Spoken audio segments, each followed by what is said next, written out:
श्वास यानी अस्थमा, कास यानी कफ, इनकी बेजोड़ आयुर्वेदिक दवा सीतोपलादी चूर्ण।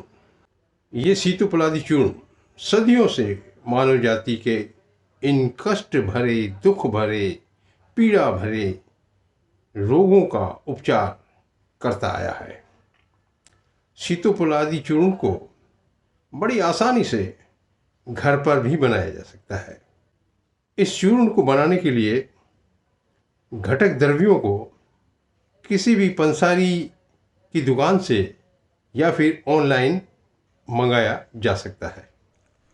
चूर्ण बनाने के लिए 16 भाग सीतोपल यानी मिश्री, 8 भाग वंशलोचन यानी तुग्गाशही, 4 भाग पीपली बड़ी, 2 भाग छोटी इलायची एवं 1 भाग दालचीनी लेते हैं। सीतोपल यानी मिश्री और वंशलोचन को पृथक पृथक यथोक्त मात्रा में लेकर के कूट करके चूर्ण बना लेते हैं।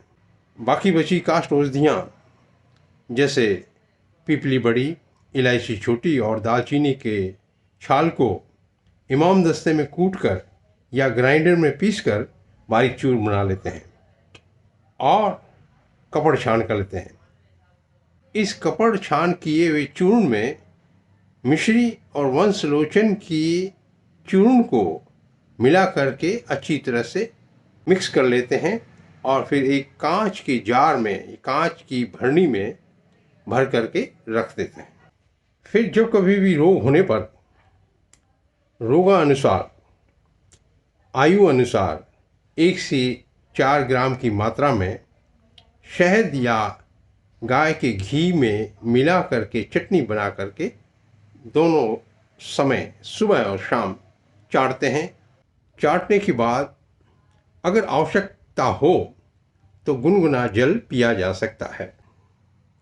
इस चूर्ण के सेवन से क्षय यानी ट्यूबरकुलोसिस, मंदाग्नि, अरुचि और पसलियों के दर्द में भी आराम मिलता है।